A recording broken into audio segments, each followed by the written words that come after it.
Welcome to Sharper Square, presented by Hard Rock Bet. We are part of the Volume Podcast Network. This is the betting show that makes the squares sharper and makes the wise guys pay attention. I am Chad Millman. I am joined by my co-host, my BFF, my companion, my compadre, professional bettor, Simon Hunter. Hello, Simon. Chad, I know a lot of our fans always say their favorite time of year is that, end of May, early June, right? There's all the sports, horse racing, golf, everything, all the playoffs are there. For me, this is it. I'm a baseball guy.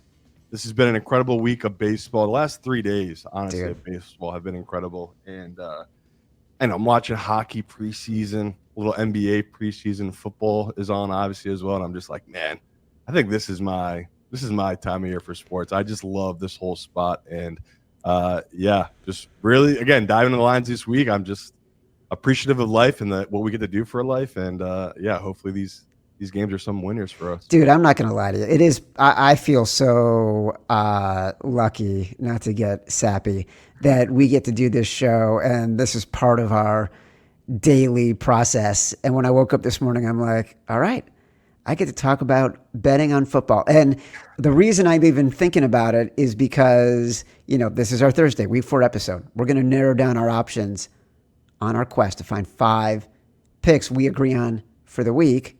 Reminder, subscribe, Sharper Square on YouTube, Apple Pod, Spotify.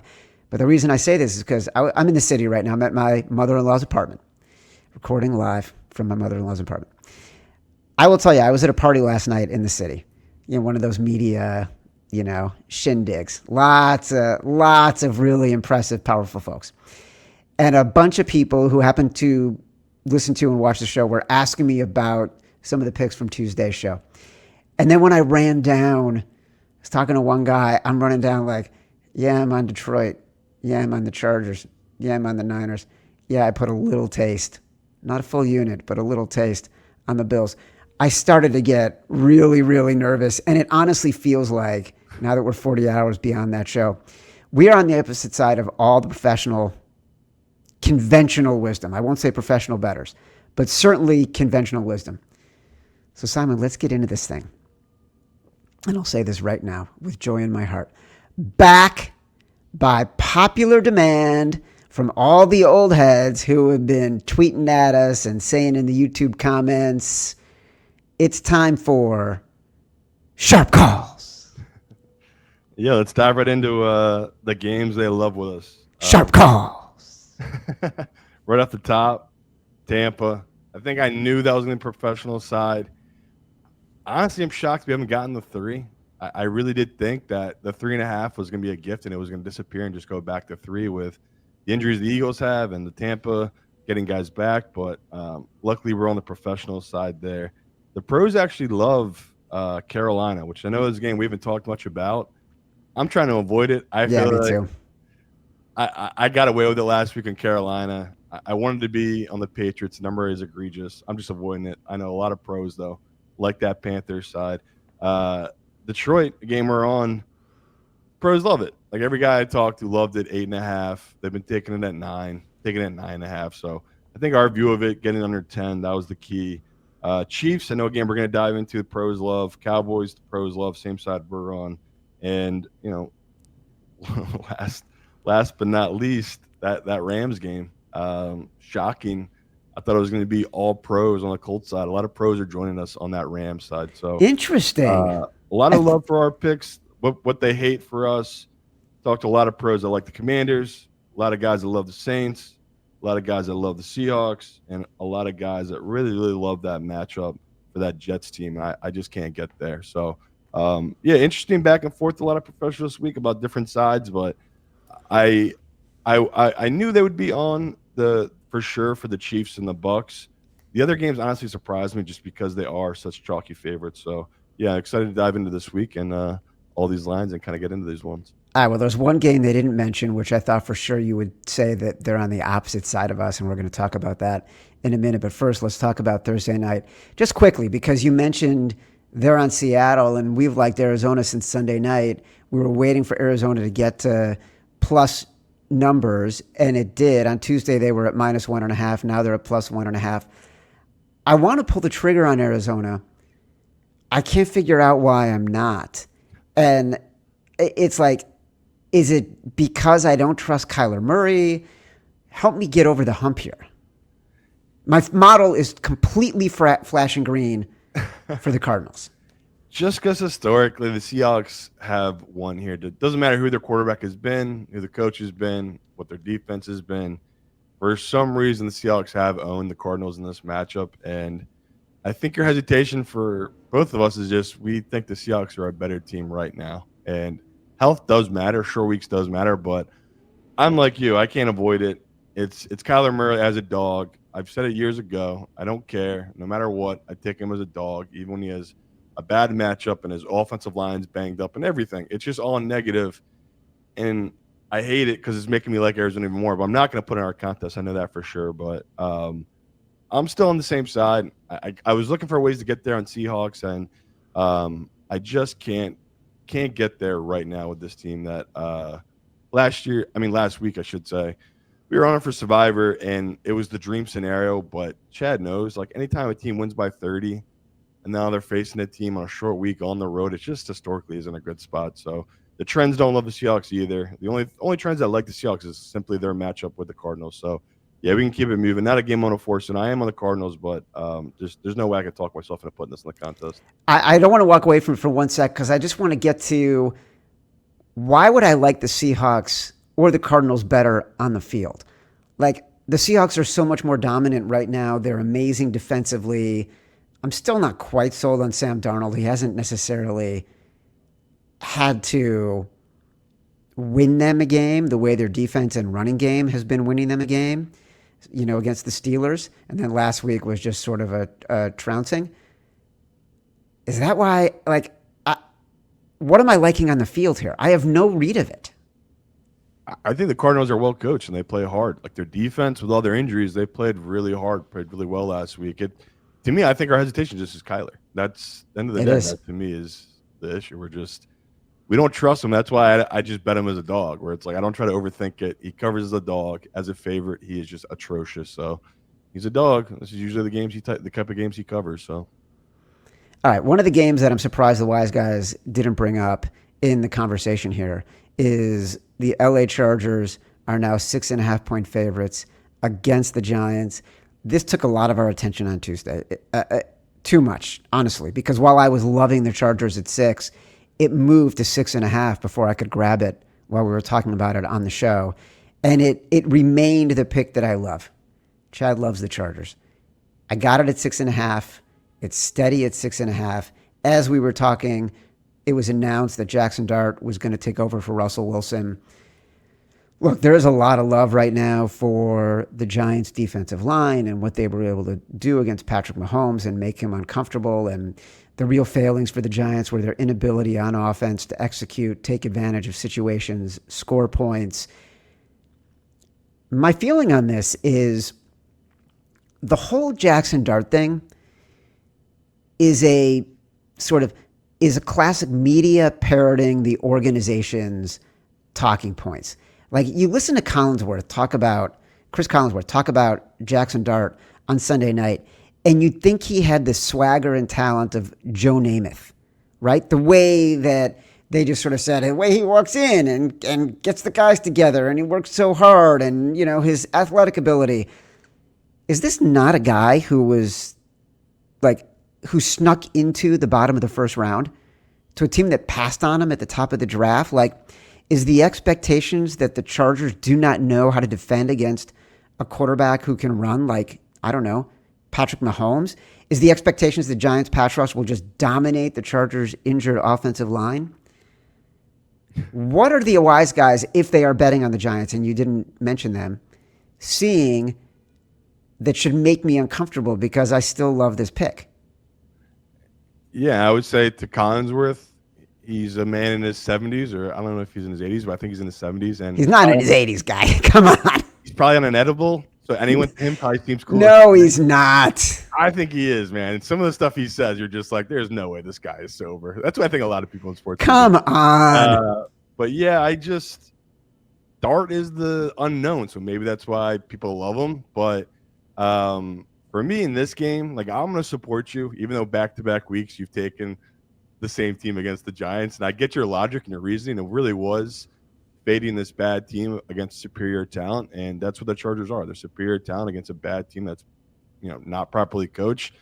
The fear here, the reason pros aren't talking about this one is just because we don't know what we're going to get. Dart could come out and with his legs or whatever, have a good game, even though he's not that good, right? Because there's no tape. It's just going to be a very simplified offense for him to run. But I'm still on your side, even though the pros aren't talking. I'm still on your Charger side. There's still sixes out there. You can grab the sixes. I mean, Hard Rock's at 6 here in Jersey. I know that you got 6.5. They've been fluctuating all day. So there's clear professional money on the Giants side, while the public is. They're like us. They're going to be heavy on the Chargers. All the teasers, every money line parlay. I know people are talking about them sort of Survivor. So, this to me is don't overthink it. It's Harbaugh. That defense against a rookie quarterback in his first start. It's Herbert against a bad defense. And I think I saw some crazy stat. Basically, when he's a favorite above 3.5, Herbert, I think he's 11-0 against the spread. So it's like I talked about, he just beats up on bad teams. That's what Herbert his whole career, even when he's had horrible coaching, you get him against a bad defense, he beats them up. So I'll keep supporting you, brother. If we get this one in at 5.5, 6.5 in our contest, either number, I probably wouldn't mind put it in. My only fear is Dart having that first start miracle, pulling a rabbit out of his ass kind of game where it's like, I can't believe it. Me and you, by the end of the day, would be like, I can't believe he somehow covered it just because I don't know how they move the ball against this Chargers team. If they just double Neighbors, I just don't know how they do it. So excited to see it. What they're going to do, read option. They're going to do something funky with him and his running. Because his comp, I know it sounds weird, his comp coming out was Jalen Hurts. The way he runs with the ball, how tough he is, his throwing style. So, yeah, we'll see. It's going to be definitely a game that went from being corner TV to one of my main 4 games, most likely. Oh, brother, this is totally going in the 4 box. 100% going in the 4 box. I can't wait for this game. I'm probably going to be sick to my stomach watching this whole game because I also hate those 1 p.m. games from the Meadowlands. It's like you're watching it, in a house of worship. It's so freaking quiet early in those games. It feels like everybody is just waking up. So, yeah, we're taking a stand. We've seen a lot of changes the past couple of years. We've seen favorites covering more and more and more. Good teams beating bad teams. Bad quarterbacks not being able to execute. Bad coaches not being able to get their teams prepared. Really good coaches. This is a coaching mismatch. This is a quarterback mismatch. The Chargers defense as a whole, I think, is better than the Giants defense, even though their defensive line is elite. Last week was the game. The Browns and the Packers were like, if the Browns don't cover as 8.5-point underdogs with an elite defense, we're never betting underdogs at home in this spot again. But I do think this is season. We're still seeing a trend where you want to bet the better team. I know it's dangerous. I still like the Chargers. Philadelphia, Tampa Bay. Let's get back to a more traditional, professional position. Tampa Bay, 3.5-point underdog. You mentioned it. The wise guys love it. This was Simon Says. Look, the Bucs are riddled with injuries on the offensive line. They don't have Mike Evans, but reports are Tristan Wirfs may play at left tackle for the Bucs. Chris Godwin may be back for the Bucs from that injury. Emeka Egbuka just seems to get better literally every snap. I like this because I think the Bucs and Baker are just perpetually undervalued, and the Eagles are perpetually overvalued. So there's always going to be a little bit of value. The matchups, Eagles have injuries too, but I think you're just getting a little bit of a better value here. Yeah, I disagree somewhat with that statement. I think that the Eagles were undervalued after their Week 1 performance against Dallas, rightly so. Should have lost that game, and since then covered 2 straight. And they're another team that we said they could easily be 0-3, but now the public is totally coming around on them, and they bet this number up. So this is the type of game where if it was 2.5, wouldn't be that confident, honestly. It's all about the number here with this Bucs team and Baker because it is a bad spot for Baker, right? He's covered 3 straight games with 3 straight fourth quarter comebacks. That how long can he keep this up, right? It's like there's only so many times you can ask him to make those type of game winning drives, but My view of it is just this is the type of game that the Bucs do play close, right? A really talented team that they have the guys that can stop the tush push. This is one of the few teams that got a guy like Vita Vea that can stop this type of play. And that's a big deal when that Eagles team relies so heavy on him for certain spots. So, yeah, could the Eagles attack this secondary with Hurts and, really open this game up? Sure. But he's going to have to do it. The whole they're going to sell out just like every other team's been doing it so far, stopping Barkley, and they're the perfect team to do it. They just don't allow 100-yard rushers. So, bad matchup for the Eagles team. They have their own injuries, right? They might be down their number 2, number 3 cornerbacks. Both linebackers. I mean, Jahad Campbell came in today with a sleeve on his arm, and I believe I forget who else. Someone had a brace on their knee. It might have been Zach Braun, like the other linebacker, had a brace on his knee. The Eagles are banged up. Like they just went through a battle, so they're just like the Bucs.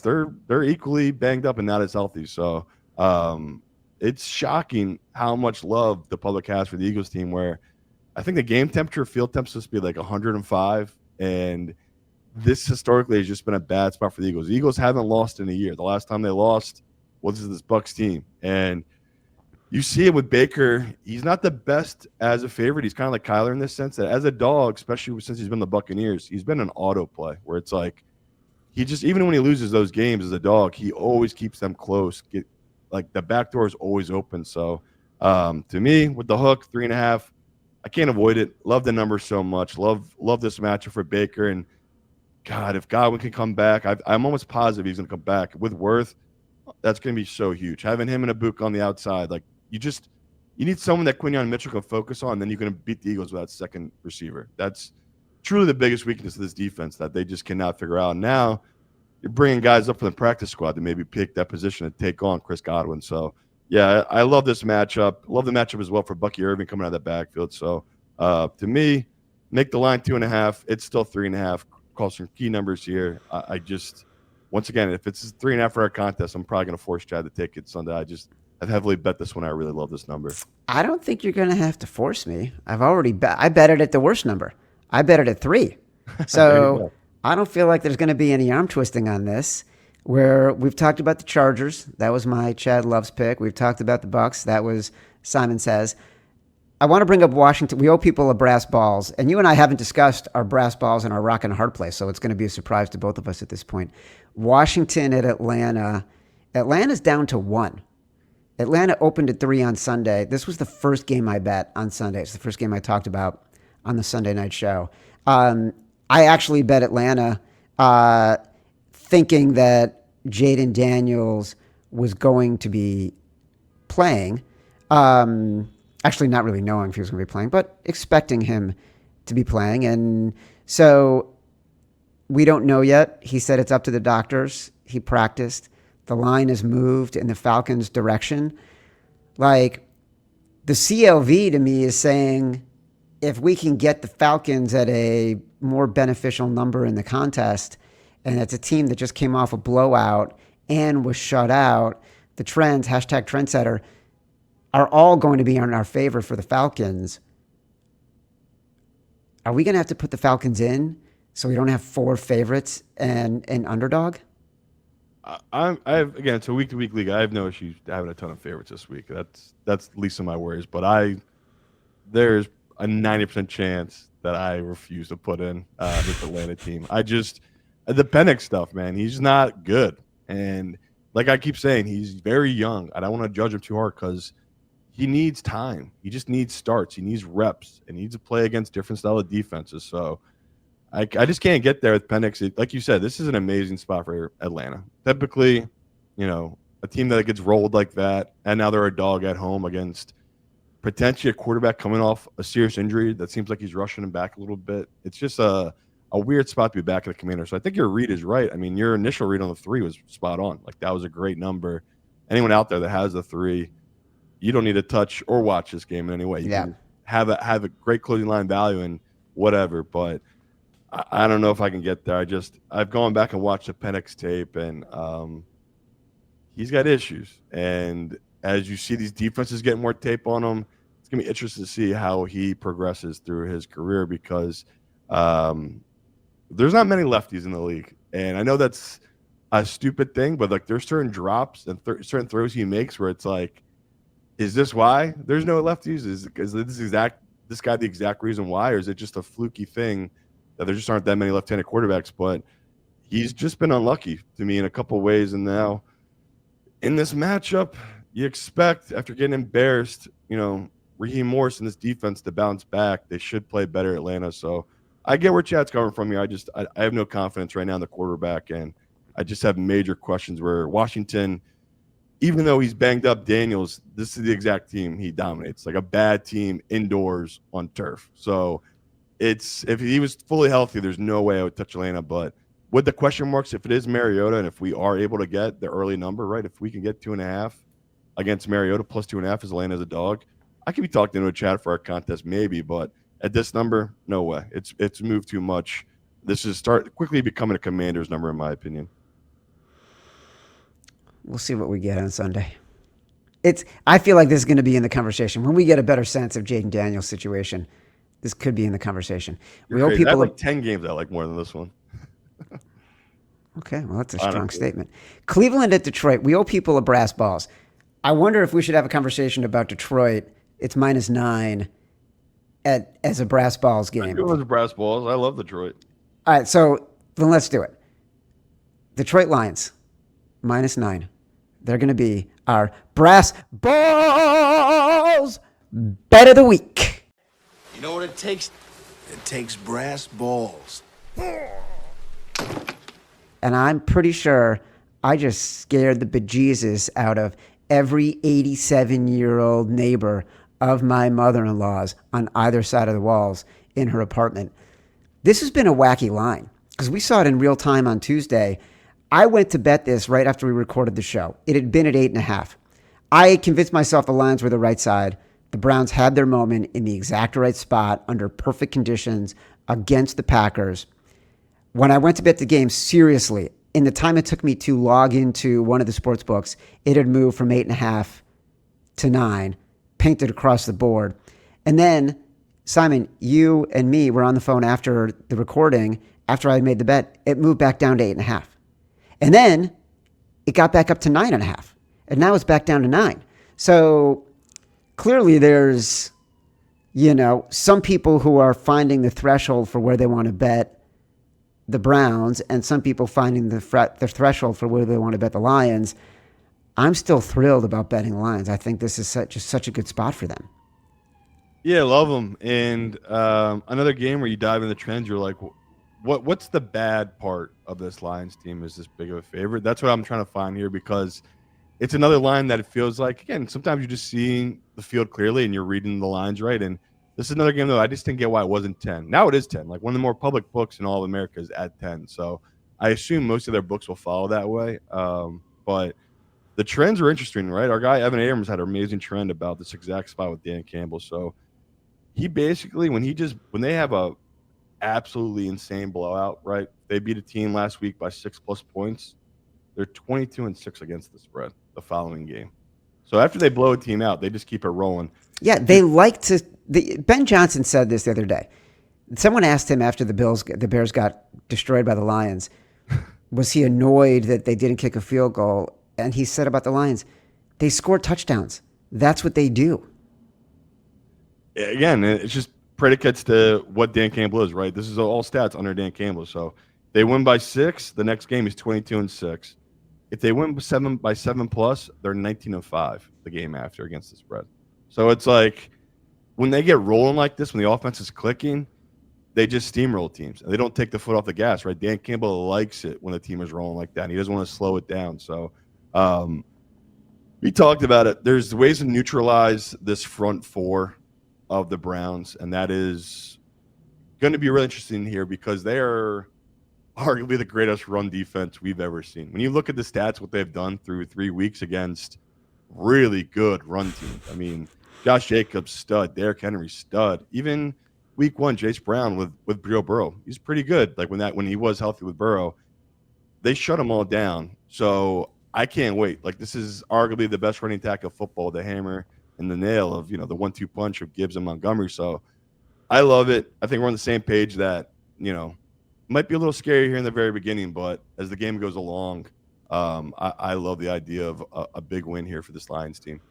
We've done this with the Lions before. I think a year or two ago, we bet them at -14. It might have been against the Jags, and that whoever it was, they came out to a 10-0 lead, and then the Lions rolled, and all of a sudden it was like 55-10.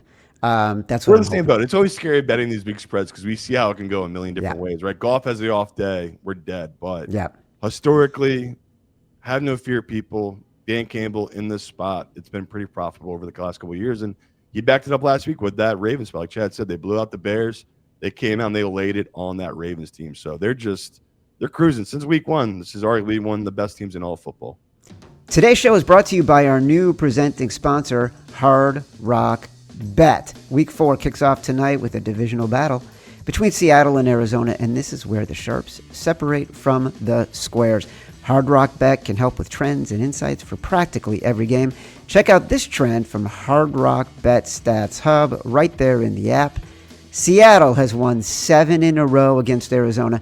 That goes back to 2021. Incredible! Also, despite their famous home field advantage, the Seahawks have also won 8 in a row as road favorites. If you like stats like these, you can bet them live right there in the Hard Rock Bet Stats Hub with live odds. If you haven't tried your first bet on Hard Rock Bet, there's still time for you to get $150 in bonus bets if you win. Just place a $5 bet, and if it hits, you get not only your winnings, but also an extra $150 in bonus bets. Plus, tonight on Hard Rock Bet, you can get a Thursday night parlay boost for the game. Boost your same game parlay or SGP Max so your bet pays extra winnings. Here's a parlay I like tonight. How about the under? How about the Cardinals to win? How about Kyler Murray under his passing yard total? And how about Marvin Harrison Jr. under his receiving yards total? There's new promos every day. So if you're listening to this later, just open the app and check out what you've got any day of the week. Download the Hard Rock Bet app and make your first deposit. New Orleans at Buffalo. Speaking of big spreads, this number's at 16.5. You had this rated at 17. It was 15.5 on Sunday. Got up to 16.5. Actually got back down to 15.5. Yeah. I took the 16. But what do we really do with this? Like, are we confident of putting this in the contest? Like, I know there are trends. Home team, 16-plus point favorites since 2015. 16-9 against the spread. 22-3 overall. We know the Bills will be everyone's survivor pick. By the way, that was from Killer Sports. But it's still a huge number.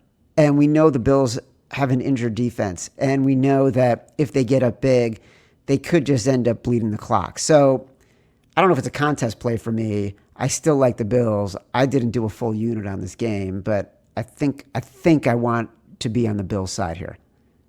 Yeah, I bet this. I bet the Bills. I'm like you. I was never gonna have this in the contest. I can't have any confidence in that Bills defense. This is really a Josh Allen bet and a fate of Spencer Rattler, who's just looked so bad and inconsistent. Where, sure, he might get them down there. How many touchdowns are they really going to score, right? And that will be the interesting part where they've just been settling for so many field goals in this Kellen Moore offense.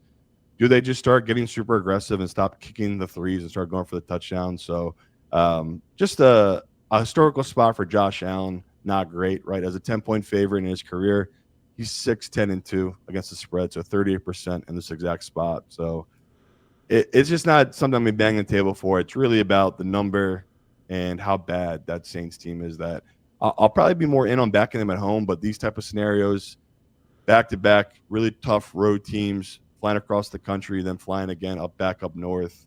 It just feels like a horrible spot for this Saints team against, a Bills team that's on extended rest. And it'll be interesting to see what that defense is like. Do they've had more times if they've gotten any of these guys back? But yeah, it's just, if they're fully healthy, Ed Oliver's in, all that, I would have loved this spot for this Bills team. But they have so many injuries. It's just you can't ignore it. There are ways for the Saints team to attack it if they have the right stuff going that day. So I'm glad we're on the same page. Well, we're betting it. No way mixed to our contest. I mean, we might be eating some square soup on Sunday. Can't always bet dogs, Chad.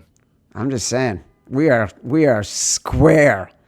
Quentin Tarantino Reservoir Dogs. My biggest issue this week is I just love the home teams. That's what I found. That's why I'm happy you're like all on the Chargers, and I just needed some road team for us in our contest where it's like that was my biggest thing I noticed right away. I was like, I love the home teams this week, which is very random.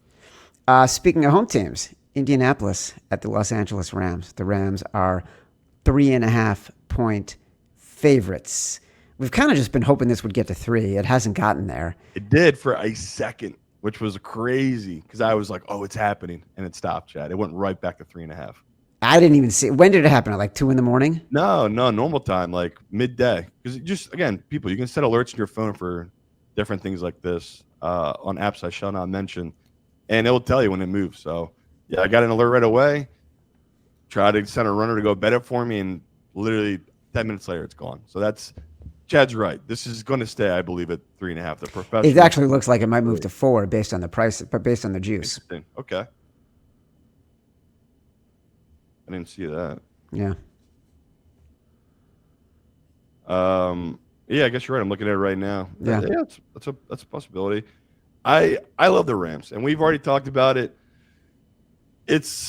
We're selling a little bit on the Colts team. We love it. I'm a big believer. Been betting them every week, it feels like, and this is that type of game, just like the Chargers last week. Like, you win this, I got to start making big changes and big updates. Like, I haven't moved the model enough to respect this Colts team, but I can't help but get over and look at who they played, right? Like a Miami, a Denver, and a Tennessee team. And it's easy early in the year here to get sucked in on these teams that look so well against bad teams just because of the way the schedule breaks, where you have really good teams playing against other really good teams who still don't know who they are. And it's like, well, this team looks sloppy. They don't look good. They don't look disciplined. So, like, looking at my model, it's crazy how much higher I have Colts rated than these other teams that would shock people. But in this exact spot, I still think this should be closer. It would have opened at 4.5. Like, when I first saw that opening line, I was shocked by it. But the more you dive into it, it's like this Rams team, they usually beat up on teams like this Colts team that, have a struggling secondary that can be passed on. Even Bo Nix was moving the ball against this Colts secondary. So, I look at this matchup very favorable for this Rams team. My biggest question is, how does this Rams defense slow down Daniel Jones and Jonathan Taylor? Because they are real problem right now. Like arguably the best 1-2 combo in football, quarterback, running back. He's incredible right now, Daniel Jones against the blitz. But like I said, it's going to be interesting how well he did against his other defense, where Denver is legit, but we talked about that was a bad spot for Denver. How can he perform against a Rams team that is going to be very hungry, is going to be desperate? And, we've seen that stat. This Rams team, they were 9-0 their last 12 games. Their only 3 losses were against that Eagles team. So this is a team that has been playing really well. We're getting probably a little bit of a discount here because of a fluky blocked field goal that if they won, probably stays at 4.5. Maybe the professionals do put it up to 5.5. 6. I was going to say it might get higher. Yeah, it could, because like I told you, the professionals I've talked to, they're like us. They like the Rams here. But there is pushback. Like, I do know some pros that they're not getting off the Daniel Jones train yet. They just think him running this Steichen, this Shanahan type of offense is just working for this Colts team right now. So I know me and Chad went to 3, but I'm glad to see it 3.5 because that's what's going to be in our contest. So that's what I've been betting all week. It's one of my bigger bets. I'm going to stick with it. Ends up being our contest. I got no issue with it. I got to trust the Rams in this spot, in this matchup, and sell an overvalued Colts team and just hope they cool off, because we've seen in football, sometimes it takes 5-6 weeks for these teams to really actually cool off. So we might be stepping right in front of this Colts train, but I got to do it with this number. I feel the same exact way as you do. I would have no hesitation with this one at all. And I might end up betting the 3.5 today. I'm trying to be really, really patient. Our hard rock bet? What's that? Our hard place? Gonna rock. Well, we can do that. We can make this the rock in the hard place, hard rock bet of the week. I think we have 2 other games coming up: Jacksonville, San Francisco, and Baltimore, Kansas City. That could fill that too. So I think we should focus on those. So let's leave Rams minus 3.5. I don't think it's a hard spot because we actually both love the Rams. Right. You know what I mean? Yeah, that's fair. Jacksonville at San Francisco. San Francisco's still at -3. No Nick Bosa. Schefter did say Purdy has a good chance to play. Adam Schefter said he had a good chance to play earlier this week. Simon, I don't know about you, but you said on Tuesday you wanted to watch film of Brock Purdy in practice. I watched 2 minutes and 50 seconds of Brock Purdy practicing on YouTube to some very calming, ethereal music that was the soundtrack. I saw him take snaps and drop back. Yeah. I saw him in the shotgun. I saw him throw a couple of bombs. I saw him do one throw where he was running straight forward and sort of throwing off of one foot. He looked brilliant. I know. So clearly he's totally fine because we are internet doctors. The line has moved in that direction. It did move to 3.5. It might be 3 at Hard Rock right now, but I do think there's mostly 3.5s out there. I'm glad I got the Niners at 3 because I feel really good about the bet right now. Yeah, even 3.5. Again, I can't believe it. I just love these home chalk favorites. But it's like another line I trust with this team in this matchup. And the Purdy thing's bizarre because they made it as if his toe was like hanging off his foot, and it was going to be 3-4 weeks of an injury. And it's like he set out one game, and like Chad said, he was moving. You could not tell he was ever injured. He looked the exact same as he did in early August when he was fully rested and healthy. So I'm with Chad as a doctor, fake doctor. I don't know what to make of it. I couldn't believe how good he looked. And that's, like you just said, that's why the number to me has moved. It feels like, why would they sit him? If he's moving like that, if he's looking like that in practice on a Tuesday and a Wednesday, why would you sit him for Mac Jones that, as good as Mac played last week, right, leading that comeback drive, you saw it. It's like it is Mac Jones. He is a backup quarterback. Purdy is just a totally different level. And, my question here is Trevor Lawrence versus a solid defense. I know Nick Bosa is now out. Feels like Nick bet on Saleh. It's a bet on Robert Saleh. That's what we're doing. It honestly is. It's also, it's a bet on Purdy, but it's a bet on Saleh in the sense of these matchups that, it's never been good for this Jaguars team, right? We can look at the data. I think it's the last 20 years. Whenever they're traveling from the East Coast to the West Coast, they're 3-13 straight up, 3-12 against the spread in this exact spot. So this is historically a Jaguars team doesn't travel well, and that I think honestly says a lot about Trevor. Where it's like even going through his career, his offense has come out slow in these exact type of games where it's like whatever it is, getting off the plane, whatever that old saying is, like that one team looks like they're coming out shot out of a cannon. The Jags never look like that in this exact spot when they go on the road, especially after a win. So I look at this as, once again, a team that Jaguars could be very good offensively as the season progresses. I just see that Trevor's having problems learning this offense. And I know he's been burned by the drops, right? I think he's either huge amount of drops. Yeah, they lead the league in drops right now. I don't know if that's going to be a quick fix, and especially when you're going up against a matchup against a solid defense that, even with their injuries, their defense has been swarming and really good against these receivers. So, yeah, it's more chalk, another spot where it's a home team I love. And, Hard Rock still -3. Go grab it because I do think Purdy gets cleared.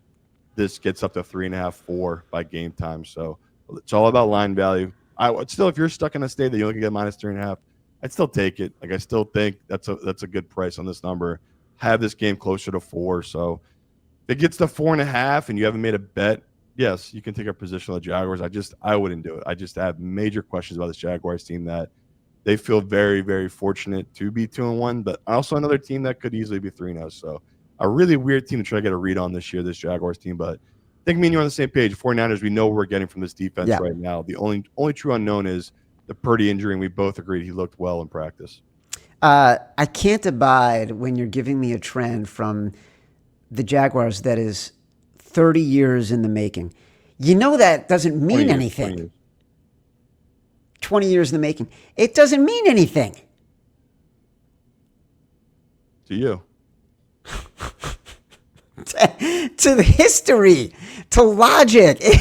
I'm with you. I think Trevor Lawrence is trash. Chad would have taken his army right into that Russian winter. That who's Chad is. Chad would say, who cares what happened to Napoleon? Who cares what happened to the Germans? We go into Russia. I don't care what happened 30 years ago. History matters, Chad. Learn history. Oh my God, that is a ridiculous analogy. It's not. You're the same person that just says, well, these things don't matter happened 20 years ago. No, it matters. It's all connected, brother. Well, Go figure it out. One way or the other, we want to be on the same side here. And either you're going to be proven right with your historical, irrelevant correlation, not causation references, or we're going to be proven right because the San Francisco 49ers are a better team and Trevor Lawrence just isn't a very good quarterback, at least not right now. Baltimore at Kansas City plus 2.5. Simon, this one has been lingering in 2.5. I think this is going to be our rock and a hard place, Hard Rock bet of the week. You mentioned it at the top of the show. This is a sharp call. Like, the wise guys like the Chiefs here. You've been pounding the table for the Chiefs all week. I listened to the show on Tuesday. Like, you made a case for why you're taking the Chiefs here. The Ravens defense is still decimated, right? Like, Van Noy, injured. The middle of that defensive line, injured. They are especially challenged against the run. Here's the problem. Chiefs cannot run. And Patrick Mahomes has zero weapons. So this is just us believing in the magic of Steve Spagnuolo, believing that the Ravens are troubled right now, believing that Patrick Mahomes can do something Patrick Mahomes like. Is that correct? No. They get Worthy's coming back. He's a weapon. So he is? I didn't see that. Okay. Yeah. So that's a big deal. As far as their run game goes, I agree with you on that. Like, Pacheco has not looked the same since his injury. Whatever it is, losing that half a step in football, it just matters, right? It's just you can just tell when guys don't have the burst anymore. But I look at this Chiefs team that they have faced really tough run defenses too. So that's why I'm not trying to be too hard on them. It's like, yeah, you played the Eagles, the Chargers, even that Giants matchup against that front four, it wasn't ideal to run the ball against them. You expect it to be much easier against a Ravens team that literally cannot stop the run in any way. And do they have the guys that can make the adjustments? I don't know. It just feels like with the injuries they've had, the Ravens, they don't know if they can make those type of adjustments. And it's also a unique spot of the short week for Mahomes, right? When Mahomes plays teams coming off a short week, he's been very profitable in this spot. Going back many years, Chad. I know you hate that, but going back many years. I don't mind if it's the same player going back many years, but if you're giving me a team and a franchise. I hate Super Bowl trends. Oh, Jesus. They go back 50 years. Mahomes in this exact spot, short week against teams coming off short week, 18-3 straight up in his career. Lamar, pretty good short week. Kind of cancels out. He's 5-3 in his career, but when he's just on normal rest, Lamar is 29-13 straight up. So there is a little bit of a difference, right? He's much better, obviously, when he has more rest. But this number, I'm still confident in it, but I'm glad some threes popped up because I could not get over the fact that I wasn't going to be able to get a Chiefs 3. I just couldn't believe this is really going to stay at 2.5. Like, this is really – the books are that confident in this Chiefs team where I'm like Chad, where it's like I'm betting the number, I'm betting Mahomes in the spot, but I'm not confident in this Chiefs team, honestly, where it's like they got a ton of time to get it right, but right now it just ain't right. Like, there's little things that keep going wrong, and they're just trying to keep finding their identity. So this one really is about trusting Mahomes, this matchup, and fading a Ravens team that just looks dysfunctioned. And as great as Lamar's playing, I've seen all the stats, how incredible he has been. I mean, this is no doubt the best defense he's faced this year. So it'll be interesting to see how he plays against this defense where Lamar is no doubt should not be sitting here at 1-2. And like, I can't, saying he's going to be 1-3 after this game, which I think he will be, is crazy to think, but stunning. It happens, right? It's just teams with bad matchups, and still would bet them to win their division. Still think they'll make the playoffs as long as Lamar is healthy. So it's not that big of a deal because the season is so long right now. But I get it. We're betting against a very desperate team in this Ravens team that got embarrassed in a primetime spot. Usually we'd be the other way, but every pro I talk to likes the Chiefs on this side, and I would say every Joe Public guy I've bumped into in the sportsbook the last 2 days is just all about this Ravens. You believe I'm getting Ravens -2.5 here? Like, what a gift. So that's why, like I said to Chad, I'm happy the 3 popped because I couldn't believe every book was holding at 2.5. I was thinking some professionals have to come in on the Ravens at some point. So one book here in Jersey has moved to 3. So it's not a lot of professional money on this Ravens side. It really is the pros and the books lining up here on the Chiefs. So can't avoid it. Got to take it. It's a good number. Probably should be closer to a pick. We're just getting a ton of undervalued Chiefs love right now just because what Chad said, right? It's people don't know where he's coming back. They doubt this offense, all their weaknesses, and it's Lamar after a loss, right? It feels like it's a pretty easy bet for most people. So yes, it's scary. It's 2.5 still in I believe in our contest, but if you can get the 3 right now, just betting it, people, I would grab that 3 on the Chiefs team. It feels like that's a good number. If they do lose, it won't be by more than a field goal. Chiefs are nothing to me. That's fair. You say bet the Ravens. I'm like, that doesn't feel right. Betting the Chiefs does win, but I agree. The Ravens feels off. The Chiefs feels scary. You know what I mean? Like you just instinctively, institutional knowledge, whatever, you get that sort of gut reaction to it. That's built into all the knowledge you've been gathering, and that's how I feel about it. Real quickly, I want to talk about the Bears and the Raiders, only because this game has been flip-flopping. On Tuesday, the Raiders were 1.5-point dogs. Today, they're 1-point favorites. You can find both a bunch of places. Strictly for the contest, I don't know. Do we like if we can get the Raiders as underdogs? Are we thinking that's what we want to do? Like, I don't feel that strongly about this team. I do. I love Raiders here, but okay. I will make you force it in because I know. I don't like. I don't know that we're going to have a fifth that we like better, but at the end of the show, we will review where we think we stand. Yeah, I'm with you. It's just a game where I just love the number. Right, there was still a couple 1.5 plus 1.5s on the Raiders there, and I just loved it. And it's data going back many years, Chad, with your Bears team that they just don't perform well. Doesn't matter who the new quarterback is after they have incredible quarterback play. And you dive into all the trends since 2018. The Bears 6-10 straight up, 5-11 against the spread after they have a quarterback that throws for 3+ touchdowns. I don't know, is that a Mitch Trubisky, Justin Fields stat, or is Caleb Williams going to be a part of that? Because he looked really good in that game with no pass rush, and that's my fear, is that when the right type of matchups, he's going to excel, Caleb Williams, when he's got no one in his face. And this type of matchup, where they will be blitzing him, they will be having Max Crosby come off the edge, either side he wants to line up on. It'll just be different to me. So I can't help but be a little weary of this Bears team coming off such a huge win. Young team now on the road against a Raiders team that got embarrassed. And once again, it's another pro spot. The pros are backing this Raiders team. The public is very heavy on this Bears team. So I won't. It's not a game I'm going to force in, right? It was really about betting the number, like plus 1.5. There's still 1 or 2 out there. I think you just have to grab that for this matchup. Is this going to make it our contest? Probably not. But I do really like this spot for this Raiders team that has looked bad. I'm not gonna deny the public sentiment, but I think they're not as bad as people perceive right now. They're not 3 points worse than this Bears team, that's what this line is saying. Listen, for all I know, that stat about the Bears historically could be a Mike Phipps, Vince Evans, Bob Avellini stat. So that's since 2018, that stat. That's what it's. Oh, yeah, that's too bad. Do you know? Do you know who those guys are? No, did they fight in World War I? That might have been Sid Luckman, who also still may be, until Caleb Williams can prove it, the greatest quarterback in the history of the Chicago Bears from the 1940s. All right, Simon, biggest bets. Well, let's get to another game we didn't talk to that we'll have to. Oh, okay. I don't have it on my list. Tell me. Dallas, we never talked about it. They're +7. It's no different than us taking Cleveland last week. It really is not. You're getting a 7-point dog at home in the first couple weeks of the season. And we've all seen that stat, right?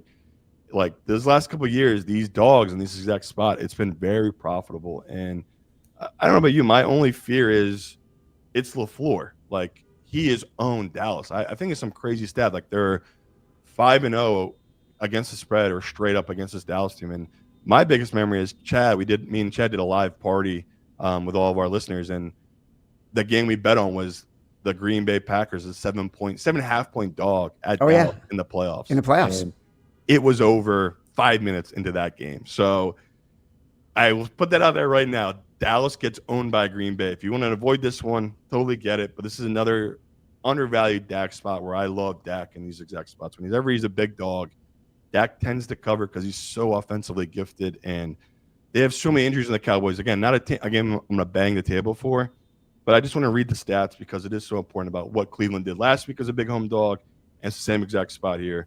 So 7-point home dog through games 1 and 9 when they're in this exact spot. So they're a big home dog, more than 7 points or more. They're 19-1-2 in the last 3 years in this exact spot. Oh my God. And go back further because I know Chad hates going back further. Since 2020, 38-10-2. I don't mind 2020. I don't mind anything you don't since mind 2015. Yeah, you hate 2018 apparently too.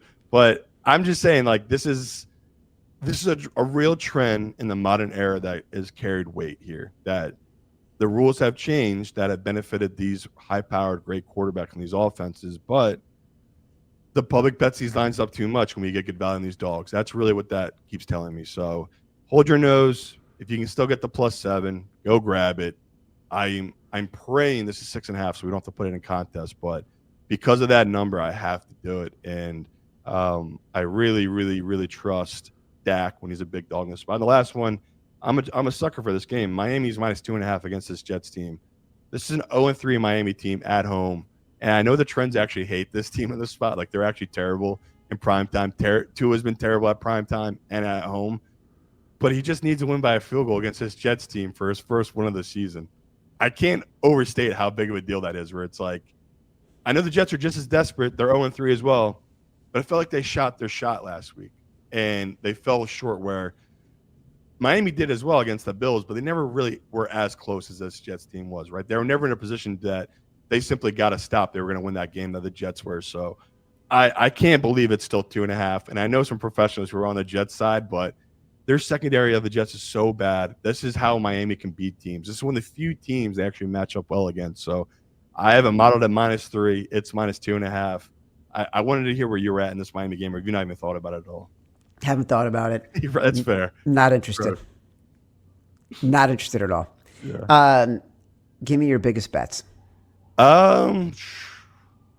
Definitely Rams. Started off with the Rams. I've put a decent amount of the Rams. On the Bucs, I've taken a pretty large position. By the time we get there, probably gonna have a lot of money tied to the Chargers money line, Houston's money line. Those are like two spots I really like, and probably have the Denver's playing the Cincinnati at home. Probably will have Denver's money line thrown there as well. So if you're looking for really chalky money line bets, doing a lot of those with those type of teams. But yeah, my straight up bets, probably gonna end up with it being Chiefs, Rams, and Bucs as my 3 biggest bets. Wow, Chiefs, interesting. I know it's just about the 3. Like the 3, if you give me the 3, I'm gonna keep betting pretty heavy into it. I just can't help myself. All right, our money line round robin underdog parlay. I think we got to go Chiefs. I think we got to go Bucs. Yeah. I think if we can get the Raiders +1.5, can we put that in? Is that I'd love that. fair? You love Atlanta. They're plus. Oh yeah, plus Atlanta. Then who's left? I mean, I feel like we have to do it every week as long as they're a big number. +185, Carolina Panthers. I know it's sick, and we're going against some respected money here, but I Drake May, show it to me. Show me. Like people are throwing these stats out after you beat up throwing the ball against Miami, Vegas, and last week against Pittsburgh. I know he lit it up, but it's like, show me, Drake May. Like, let's see you do it again against another bad defense and actually win a game. So I'll take that +185 with the Panthers. For the favorites parlay, Bills, Lions, Chargers, Rams. Yeah, love the Rams. Who's the 5th? Texans or Denver. I'm really into those, both those Let's teams do the winning. Broncos. Okay. All right. Survivor, Bills. So are we not thinking? Are we just going super lazy and taking Bills? Or are we going to try to be cute and go Houston? I've been thinking about it. Like, who are we going to? This is the spot. We have an 0-3 Houston team that could easily be 3-0 at home against a Tennessee team that we both agree are lost beyond lost. And Cam Ward popped up on the injured list. Did he really? I thought I heard that somewhere. Interesting. Well, that makes sense because I've seen a couple books move to 7.5, which blew me away. Because again, this is another spot where if you're betting, you have to bet Tennessee. They're All right, let's get cute. Let's take the Texans. good Texans. All right. I like it. Yeah, I like it too because it's like the perfect spot, and it's just like we did with Denver and Cowboys. Like I'm so glad we took bad teams, never have to take them again the rest of the year. All right, sharp versus square. I won last week. Boy, I'm gonna take the Niners. Wow. -3 or minus Yeah, 3.5? -3. -3. Okay. I can get it -3 at Hard Rock Bet. I guess I can't do Bucks. I did them as my.